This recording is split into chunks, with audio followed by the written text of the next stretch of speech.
Hello future nursing officers, आप सभी का एक बार फिर से स्वागत है एक नई वीडियो के साथ। और आज हम बात करेंगे सक्शनिंग टॉपिक पर। यहां पर हम डेली 10 क्वेश्चन सोल्व करते हैं किसी एक पर्टिकुलर टॉपिक पर ठीक 5 बजे, वो भी नर्सिंग प्रायोरिटी वाले क्वेश्चंस। अगर आप नए हो तो सब्सक्राइब का बटन दबाओ और जुड़ जाओ हमारे इस मिशन पर, वो भी बिल्कुल मुफ्त। तो चलिए बढ़ते हैं अपने पहले क्वेश्चन पर। Question 1, a 58-year-old male patient with a recent stroke is admitted to the neurological intensive care unit.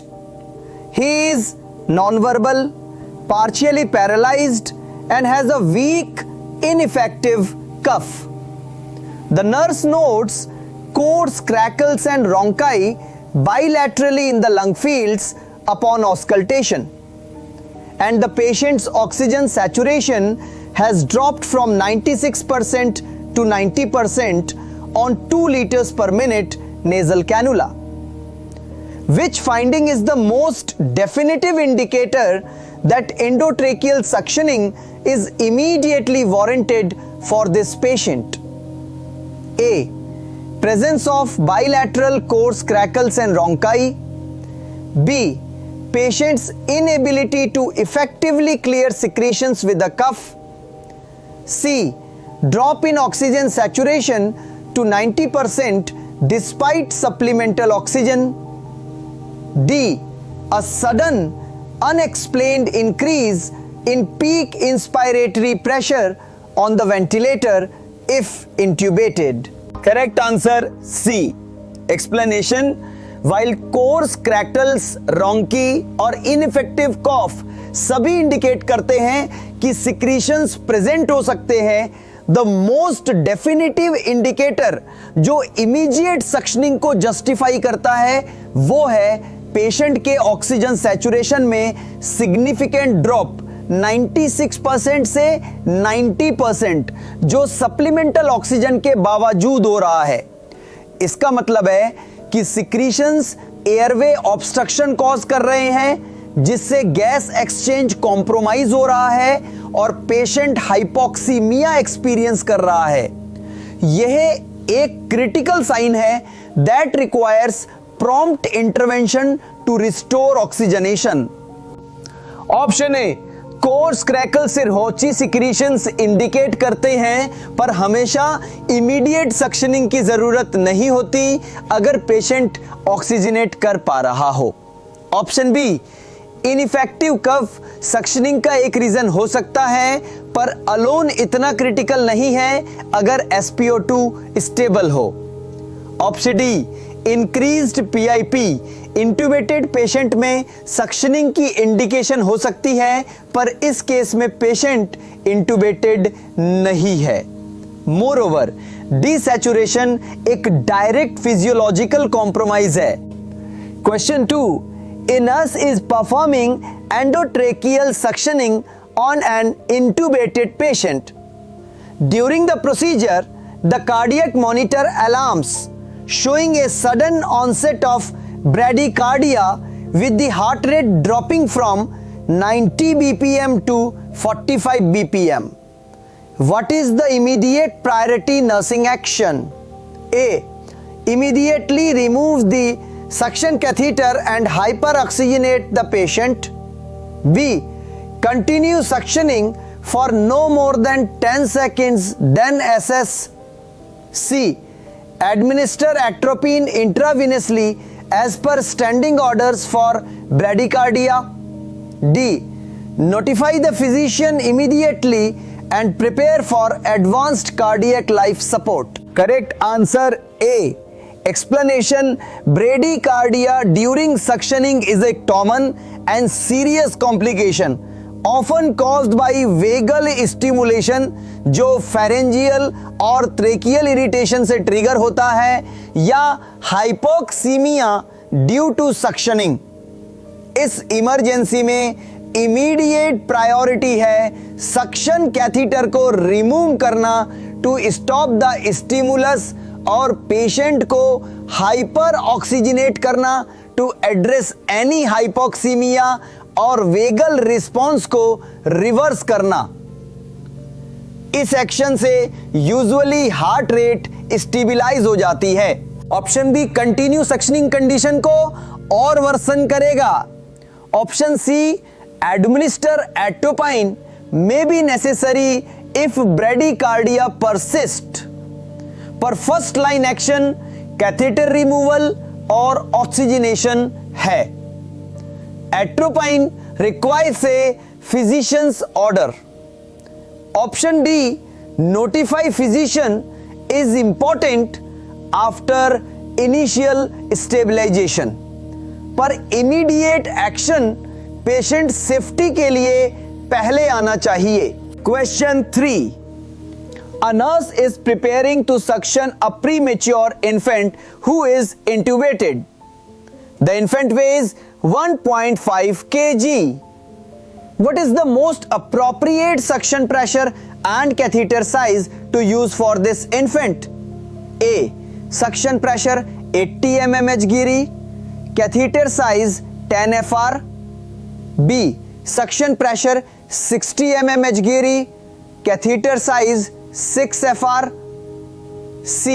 Suction pressure 120 mm Hg, catheter size 8 FR. D. Suction pressure 100 mm Hg, catheter size 5 FR. Correct answer B. Explanation, pre mature infants के airways बहुत fragile और narrow होते हैं, जिससे mucosal trauma और hypoxaemia का risk significantly high होता है। इसलिए लोअर सक्शन प्रेशर्स और स्मॉलर कैथेटर साइजेस यूज करना क्रिटिकल है। नियोनेट्स के लिए recommended suction pressure typically 60-80 mmHg होता है। कैथेटर साइज को डिटरमाइन करने का जनरल रूल है कि वो एंडोट्रेकियल ट्यूब के इनर डायमीटर के आधे से कम होना चाहिए to prevent complete occlusion of the airway which can lead to atelectasis और हाइपोक्सीमिया। एक 1.5 kg के इन्फेंट के लिए ETT size usually 2.5 to 3.0 mm होता है। एक 6 FR catheter approx 2 mm outer diameter usually appropriate होता है। ऑप्शंस ए सी डी में सक्शन प्रेशर या कैथेटर साइज बहुत हाई या इनअप्रोप्रिएट है for a premature infant, leading to increase the risk of complications. Question 4, a patient with acute respiratory distress syndrome ARDS is on mechanical ventilation with a high positive end expiratory pressure PEEP setting of 15 centimeter H2O. The nurse identifies the need for endotracheal suctioning. Which suctioning method is most appropriate for this patient? A. Open suctioning technique with pre and post hyperoxygenation. B. Closed inline suctioning technique. C. Nasotracheal suctioning to avoid breaking the ventilator circuit. D. Oropharyngeal suctioning to clear upper airway secretions only. Correct answer B. Explanation. ARDS के patient जो high पीप पर हैं, उनके लिए alveolar collapse, D recruitment और hypoxaemia का risk बहुत ज्यादा होता है अगर वेंटिलेटर सर्किट डिस्कनेक्ट हो जाए। ओपन सक्शनिंग में वेंटिलेटर सर्किट को डिस्कनेक्ट करना पड़ता है, जिससे पीप लॉस होता है और लंग डी रिक्रूटमेंट का रिस्क बढ़ जाता है। इसलिए closed inline suctioning technique most appropriate है। इस मेथड में सक्शन कैथेटर को वेंटिलेटर सर्किट के अंदर से इंसर्ट किया जाता है बिना सर्किट को ब्रेक किए, जिससे पीप मेंटेन रहता है और ऑक्सीजनेशन स्टेबल रहती है। Option A, open suctioning high PEEP settings पर कॉन्ट्रा इंडिकेटेड है due to de recruitment risk. Option C, nasotracheal suctioning lower airway secretions को इफेक्टिवली क्लियर नहीं करेगा अगर पेशेंट इंटुबेटेड है। ऑप्शन डी, ओरोफ्रेंजियल सक्शनिंग सिर्फ अपर एयरवे के लिए है और इंटूबेटेड पेशेंट के लोअर एयरवे सिक्रीशंस को एड्रेस नहीं करेगा। Question 5, a patient with a new tracheostomy developed 3 days ago requires frequent suctioning. The nurse notes small streaks of blood in the suctioned secretions. What is the most likely cause of this finding? A. Overinflation of the tracheostomy cuff causing tracheal erosion. B. Excessively deep insertion of the suction catheter irritating the carina. C. Applying suction pressure while inserting the catheter into the trachea. D. Frequent suctioning causing mild mucosal trauma. Correct answer D. Explanation, tracheostomy के through frequent suctioning करने से tracheal mucosa पर trauma हो सकता है, leading to small streaks of blood in secretions. Tracheal mucosa delicate होती है और बार बार कैथीटर के कांटेक्ट और नेगेटिव प्रेशर से इरिटेट हो सकती है। ये यूजुअली माइनर और सेल्फ लिमिटिंग होता है, पर अगर ब्लीडिंग परसिस्टेंट या प्रोफ्यूज हो तो और इन्वेस्टिगेशन की जरूरत पड़ सकती है। Option A, over inflation of cuff tracheal ischaemia और इरोजन का रिस्क बढ़ाता है, पर इसके symptoms usually persistent cough, discomfort या एयर लीक होते हैं और ब्लीडिंग मोर सीवियर हो सकती है। Option B, excessively deep insertion carina पर इरिटेशन कॉज कर सकता है और इंटेंस कफिंग और वेगल रेस्पॉन्स ट्रिगर कर सकता है, पर अगर कैथीटर डेप्थ कंट्रोल में हो तो यह प्राइमरी रीजन नहीं होगा। Option C, applying suction during insertion. Suctioning का एक स्टैंडर्ड रूल है कि कैथीटर इंसर्ट करते वक्त सक्शन नहीं लगाना चाहिए टू प्रिवेंट म्यूकोसल डैमेज, पर अगर ये रेगुलरली हो रहा हो तब भी ये भी एक कॉज हो सकता है। However, frequent suctioning itself even with correct technique can lead to mild trauma. Question 6. Before performing endotracheal suctioning on a patient, the nurse performs hyperoxygenation with 100% oxygen for 30 to 60 seconds. What is the primary physiological rationale for this intervention? A. To prevent bronchospasm and reduce the incidence of cardiac arrhythmias. B. To loosen thick secretions, making them easier to aspirate. C. To replace oxygen used by the body's metabolic processes during suctioning. D. To replenish the oxygen reserve in the lungs and prevent suction-induced hypoxemia. Correct answer D. Explanation, hyper oxygenation या pre oxygenation suctioning से पहले एक critical step है। Suctioning के during airway मोमेंटेरीली block हो जाता है और नेगेटिव प्रेशर लंग से ऑक्सीजन को रिमूव करता, जिससे हाइपोक्सीमिया का रिस्क बढ़ जाता है। हाइपर ऑक्सीजनेशन का प्राइमरी फिजियोलॉजिकल रैशनल है लंग्स में ऑक्सीजन रिजर्व को रिप्लेनिश करना, जिससे पेशेंट सक्शनिंग के शॉर्ट ड्यूरेशन को टॉलरेट कर सके और सक्शन इंड्यूस्ड हाइपोक्सीमिया को प्रिवेंट किया जा सके। ऑप्शन ए, प्रिवेंट ब्रोंकोस्पैज्म और एरिथमियाज इनडायरेक्टली हो सकता है अगर हाइपोक्सीमिया प्रिवेंट हो, पर डायरेक्ट रैशनल नहीं है। Option B, loosen secretions nebulisation या ह्यूमिडिफिकेशन से होता है, हाइपर ऑक्सीजनेशन से नहीं। Option C, replace oxygen used by metabolic processes, ये एक ऑनगोइंग प्रोसेस है। हाइपर ऑक्सीजनेशन का में गोल एक्यूट हाइपोक्सीमिया से बचाना है। Question 7. A nurse has just completed endotracheal suctioning on a patient. Following the procedure, the patient's SpO2 is 93%, up from 90% pre-suctioning. But the nurse still hears coarse crackles and rhonchi and the patient is still tachypneic. Which of the following post-suctioning assessments is most critical to determine the effectiveness of the suctioning and guide further interventions? A. Assessment of heart rate and rhythm for any changes. B. Palpation of the abdomen for distension. C. Evaluation of breath sounds for clearing of secretions.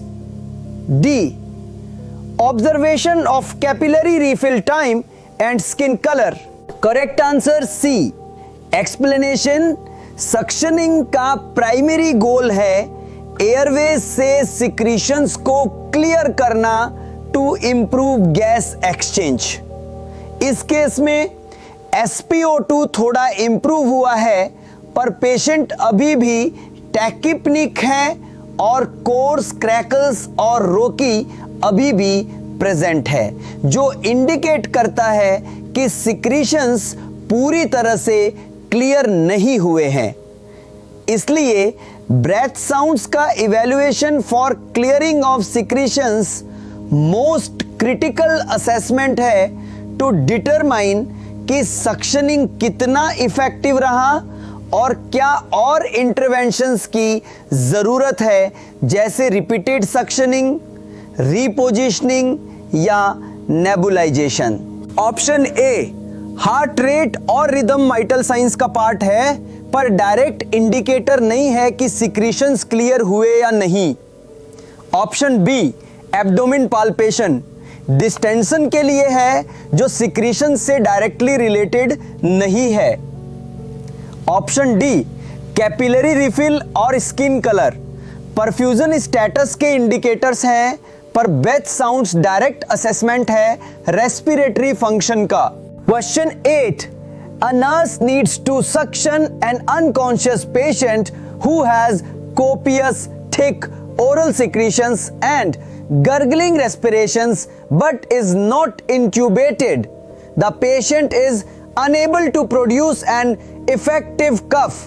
What is the most appropriate initial suctioning approach for this patient? A. Deep endotracheal suctioning using a sterile technique. B. Oropharyngeal suctioning using a Yankauer rigid suction catheter. C. Nasopharyngeal suctioning with a flexible catheter. D. Closed system suctioning with a pre-attached catheter. Correct answer B. Explanation unconscious patient जिसके copious thick oral secretions और gargling रेस्पिरेशंस हैं और वो कफ नहीं कर पा रहा है, उसके लिए एयरवे ऑब्स्ट्रक्शन का रिस्क बहुत ज्यादा है।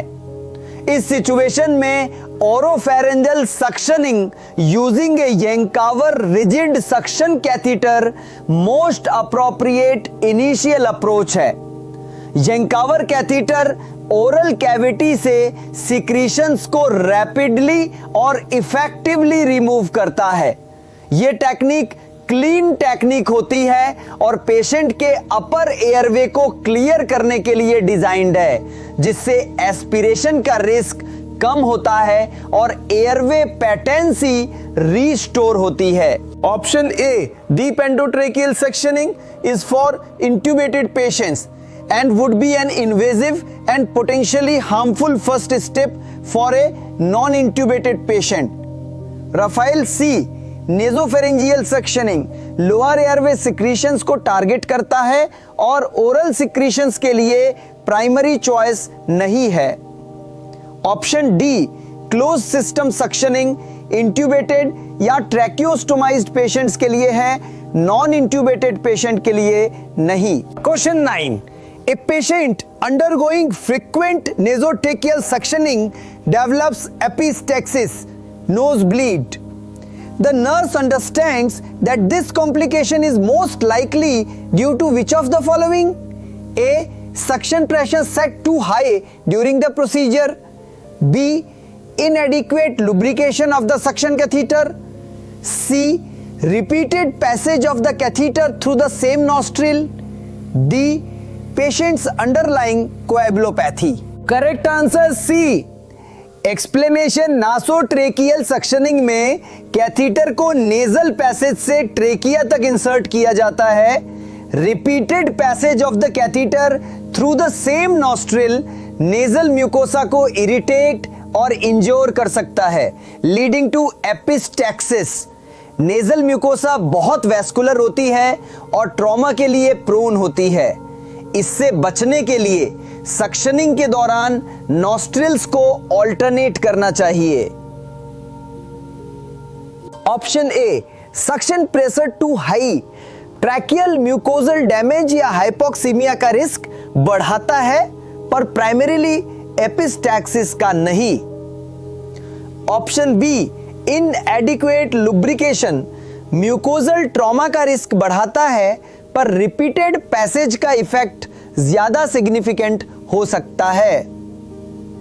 ऑप्शन डी, अंडरलाइंग कोएगुलोपैथी भी एपिस्टैक्सिस का कॉज हो सकता है, पर अगर कोई म्यू और अनएक्सपेक्टेड ब्लीडिंग हो रही है तो प्रोसीजर रिलेटेड कॉज इन्वेस्टिगेट करना चाहिए first. Question 10, a nurse is teaching a family member how to perform tracheostomy care and suctioning for a patient being discharged home. Which statement made by the family member indicates a need for further instruction regarding safe suctioning practices? A, I will wash my hands thoroughly before and after handling the tracheostomy equipment. B, I will insert the suction catheter until I meet resistance, then pull it back slightly before applying suction. C, I will change the suction catheter after every use to prevent infection. D, if the patient starts coughing a lot during suctioning, I will immediately withdraw the catheter. Correct answer C.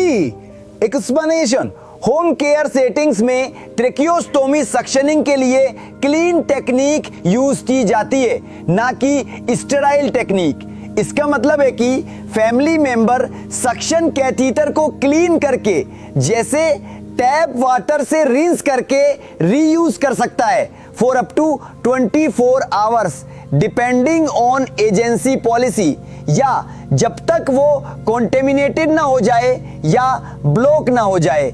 Her use के बाद catheter को change करना unnecessary और costly होगा। बाकी options correct और safe practices हैं। Option A, hand washing essential है इन्फेक्शन कंट्रोल के लिए। Option B, insert until resistance then pull back correct technique है to avoid mucosal trauma. Option D, withdraw if coughing correct safety measure है to prevent injury या discomfort. Video पसंद आया हो तो इससे लाइक करें, शेयर करें और चैनल नर्स विकी को सब्सक्राइब करना ना भूलें।